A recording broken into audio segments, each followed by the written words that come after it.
IS 365 academy में आपका स्वागत है। ठीक है, चलिए आज हम लोग ना इन्वायरमेंटल प्रोटेक्शन एंड जो भी उसके प्रोटोकॉल्स है ना उसको पढ़ेंगे। ठीक है, तो सबसे पहला जो नाम आता है वो आता है आपका रामसर कन्वेंशन। तो देखो बीपीएससी पॉइंट ऑफ व्यू से आपको ये ध्यान पे रखना है कि रामसर कन्वेंशन किससे रिलेटेड है, तो सीधा सीधा समझो कि वो वेटलैंड से रिलेटेड है।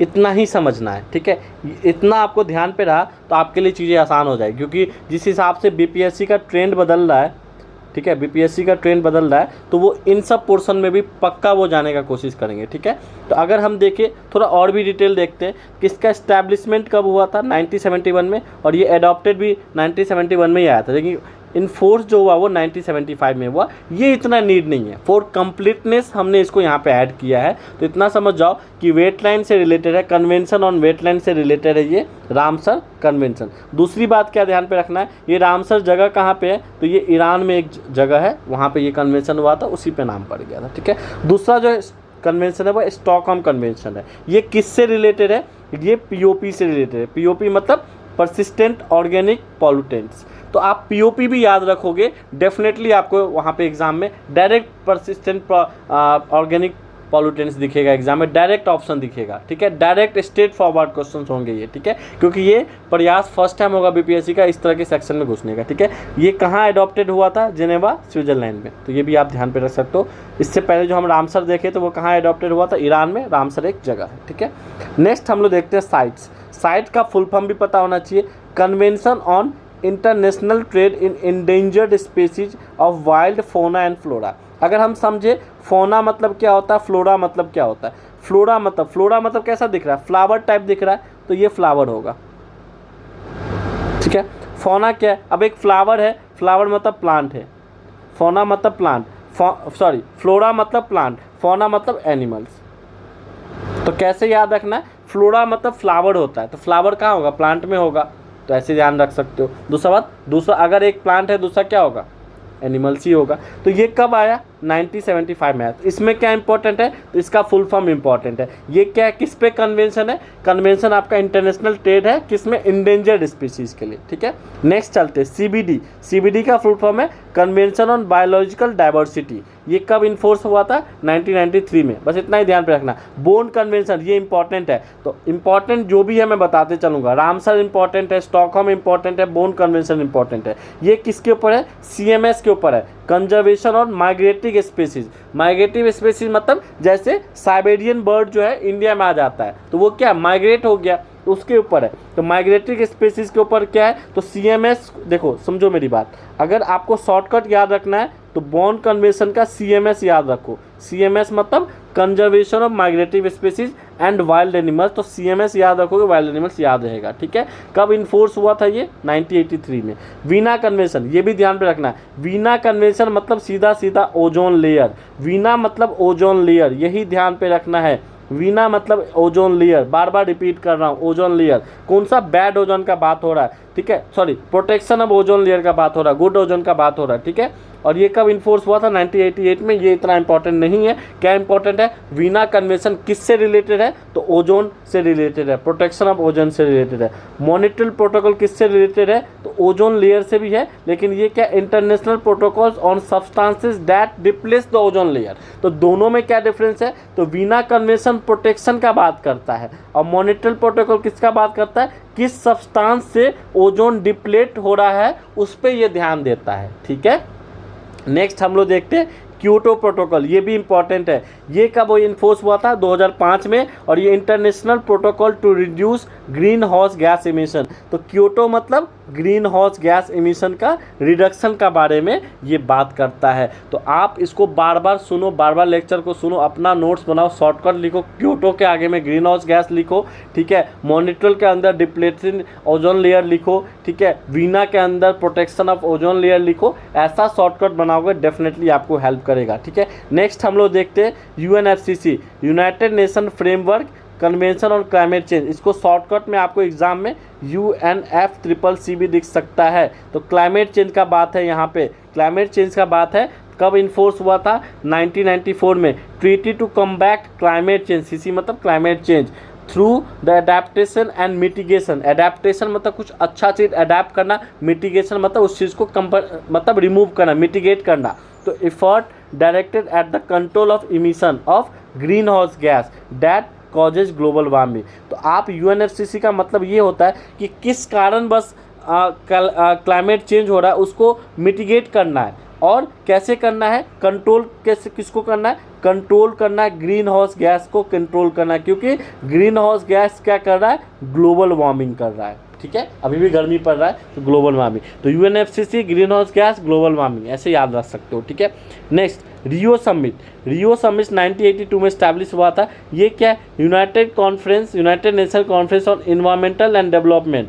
तो ये किसके ऊपर है, United nation conference environmental development, shortcut आप याद रख सकते हो। कब हुआ था, 1992 में। रियो डी जेनेरियो क्या है, ब्राज़ील में एक जगह है। ठीक है, यूएनसीसीडी, देखो वहाँ ऊपर क्या पढ़े थे, यूएनसीसीसी पढ़े थे, ट्रिपल सी पढ़े थे, यहाँ पे यूएनसीसीडी पढ़े थे। तो D4 यहाँ पे क्या होता है, डिजर्टिफिकेशन। तो united convention to combat desertification, ये ध्यान पे रखना है फुल फॉर्म। कब आया था, 1996 में। कौन पहले आया था, क्लाइमेट चेंज कब आया था, 1994 में। ये कब आया था, 1996 में। तो क्लाइमेट चेंज बाद पहले आया, डिजर्टिफिकेशन बाद में आया। बेसल कन्वेंशन, देखो जो चीज़ें आपको नाम से नहीं पता चलेगा, बेसल से आपको नहीं पता चलेगा। आप मनी एंड बैंकिंग में भी बेसल पढ़े होगे, बेसल नॉर्म्स 1 2 3 4 अगर पढ़े हो, 3 तक आया बेसल का। ठीक है, तो बेसल क्या कहता है, केम इन 1992 में आया था। Convention on control of transboundary movements of hazardous waste and their disposal. इसका मतलब क्या है, ट्रांस बाउंड्री मतलब अगर एक देश से दूसरे देश में जा रहा है तो उसका जो हेजार्डस वेस्ट का जो मूवमेंट है ना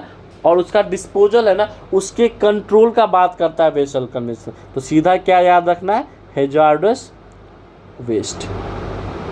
जो चीज़ आपको नाम से याद ना रहे, जो आप एग्ज़ाम में नाम से गेस कर सकते हो वो तो आसान है, जो आप नाम से गेस नहीं कर सकते वो एग्ज़ाम में पूछा जाता है। ठीक है, अब देखो कार्टिजिना प्रोटोकॉल, इससे क्या ही पता चलेगा आपको, बस क्या ध्यान पे रखना है, बायोसेफ्टी। जब भी कार्टिजिना आएगा तो एक वर्ड आपको पक्का दिखेगा, वो दिखेगा बायोसेफ्टी। ठीक है, तो अब नेक्स्ट इसमें पढ़ते हैं क्या कह रहा है। इंटरनेशनल प्रोटोकॉल है, ये किसी एक कंट्री का नहीं है, इंटरनेशनली प्रोटोकॉल है। To the convention on biological diversity, किसका, बायोसेफ्टी का। ठीक है, यूएन रेड किससे, united programme on reducing emission from deforestation and forest degradation. तो हमको क्या करना है, रिड्यूस करना है, किसको, इमिशन को। इमिशन मतलब ग्रीन हाउस गैस के इमिशन को रिड्यूस करना है फ्रॉम डिफॉरेस्टेशन, जो डिफॉरेस्टेशन के कारण हो रहा है और फॉरेस्ट के डिग्रेडेशन के कारण हो रहा है। तो दो वर्ड इस पर ध्यान पे रखना है, डिफॉरेस्टेशन एंड फॉरेस्ट डिग्रेडेशन, ये ध्यान पे रखना है। ठीक है, नेक्स्ट है नगोया प्रोटोकॉल। देखो एक था कार्टिजिना प्रोटोकॉल, वो बायोसेफ्टी का बात करता है, एक है नगोया प्रोटोकॉल, ये किसका बात करता है, genetic resource of fair and equitable sharing benefit arising. तो अगर मैं इसको याद करता हूँ तो मैं कैसे याद करता हूँ, तो ये फेयर एंड इक्विटेबल शेयरिंग का बात करता है। ठीक है, इक्विटेबल शेयरिंग का बात करता है, इससे ज़्यादा आपको याद रखने की कोई ज़रूरत ही नहीं है। ठीक है, इससे ज़्यादा कोई याद रखने की ज़रूरत नहीं है। कार्टिजिना मतलब, फिर से रिपीट करो, कार्टिजिना मतलब बायोसेफ्टी। ठीक है, उसके बाद नगोया मतलब fair and equitable sharing, definitely option में दिखेगा आपको। जेनेटिक रिसोर्स भी थोड़ा ध्यान पे रख सकते हो, एक्सेस टू जेनेटिक रिसोर्सेज। ठीक है, नेक्स्ट देखो किगाली अमेंडमेंट्स, ये अमेंडमेंट्स है, ये कब आया, 2019 में। Amendment to the Montreal protocol, Montreal protocol के अमेंडमेंट के लिए। मॉनिट्रियल प्रोटोकॉल किससे था, याद करो, डेफिनेटली याद हो रहा होगा। तो मॉनिट्रियल प्रोटोकॉल किससे था, ओजोन लेयर के डिप्लेट्स का जो सब्सटेंसेस था उससे था। तो इसका अमेंडमेंट क्या था, इसको जो अमेंड किया गया, कब किया गया, 2019 में। किसके थ्रू, क्या नाम रखा गया, किगाली। तो ये ध्यान पे रखना है, ऐसा टर्म है ना, आप एग्जाम में बेहोश हो जाओगे फर्स्ट टाइम अगर पढ़ रहे होगे, फर्स्ट टाइम एग्जाम में देखोगे तो। ठीक है, नेक्स्ट हम लोग देखते हैं Minamata, M for mercury, M for Minamata. तो देखो मरकरी है ना, देखो मरकरी है, तो कभी भी अगर मीनामाटा आएगा तो ये इंटरनेशनल इन्वायरमेंटल ट्रीटी है to protect health and environmental from the adverse effect of mercury. तो ध्यान पे रखना कि अगर जब भी मीनामाटा आएगा तो मरकरी याद रखना है। ठीक है, तो कभी कभी शॉर्टकट बहुत काम आता है एग्जाम में। ठीक है, नेक्स्ट है रोटेरडम कन्वेंशन, ये इंटरनेशनल इन्वायरमेंटल कन्वेंशन है on prior inform consent PIC procedure hazards chemical and pesticide in international trade. जब भी आपका हैजार्डस केमिकल्स और पेस्टिसाइड का इंटरनेशनली ट्रेड होगा ना, तो उसका क्या प्रोसीजर होगा उसके ऊपर ये बात करता है। रोटरडम में क्या याद रखना है, हैजार्डस केमिकल्स और पेस्टिसाइड ध्यान पे रखना है, ठीक है। तो ये लास्ट स्लाइड है इस लेक्चर का। कुछ हम लोग देखते हैं 1992 में क्या आया था, UNFCCC आया था, ये ध्यान पे रखना है। 1992 में क्या आया था, UNFCCC। कॉप मतलब होता है कॉन्फ्रेंस ऑफ पार्टीज। पार्टीज आपस में बैठ के डिस्कस करते हैं फ्यूचर क्लाइमेट चेंज के ऊपर और बहुत सारे टॉपिक पे, तो उसको हम लोग कॉप बोलते हैं। तो अभी जैसे लेटेस्ट COP 28 है, तो COP 28 कहाँ होने वाला है, दुबई में हुआ है, ठीक है। COP 27 कहाँ हुआ था, शर्म शेख में हुआ था, इजिप्ट में, ठीक है। मैपिंग वीडियो में शर्म शेख मैंने जरूर दिखाया है, आप जाके देखना, ठीक है। COP 28 जो है वो दुबई में हुआ था। इसमें क्या डिस्कस किया गया, लॉस एंड डैमेज फंड के बारे में बात किया गया, तो यहाँ ध्यान रख सकते हो। COP 26 कहाँ हुआ था, ग्लासगो में हुआ था। तो आप क्या याद रख सकते हो, मैं बताता हूँ। आप COP 26 याद रखो, ग्लासगो में हुआ था। COP 27 याद रखो, शर्म शेख में हुआ था। उसके बाद COP 28 याद रखो, दुबई में हुआ, ये ध्यान रखो। उसके बाद क्या ध्यान पे रखना है, COP 21 ध्यान पे रखना, जो 2015 में हुआ था, और वो पेरिस में हुआ था, जिसको हम लोग पेरिस एग्रीमेंट बोलते हैं। पेरिस एग्रीमेंट में क्या बोला गया था कि हमको 2 डिग्री टेम्परेचर कम करना है by the end of this century, और एटलीस्ट 1.5 तो जरूरी करना है, नॉट सो मच नीडेड। बस आपको ध्यान पे रखना COP 21 क्या था, COP 21 पेरिस एग्रीमेंट से रिलेटेड था। COP 3 आप याद रख सकते हो, क्योंकि ये क्योटो प्रोटोकॉल है, और क्योटो कहाँ पे, जापान में है, तो ये ध्यान पे रख सकते हो। आई होप कि आपको ये चीज़ समझ में आया होगा, और डेफिनेटली ये वीडियो बहुत ज़्यादा इंपॉर्टेंट है, इसको बार बार देखो। अगर आपको देखना है 1.5 पे देखो, आई होप 1.5 पे ज़्यादा अच्छा दिखेगा, और दोस्तों में शेयर करो। थैंक यू एवरीवन देखने के लिए, सब्सक्राइब कीजिए। Thank you everyone. I hope कि 70th BPSC में आपको ज़रूर ये हेल्प करेगा, ठीक है। 70th BPSC में आपको ज़रूर ये हेल्प करेगा। Thank you everyone.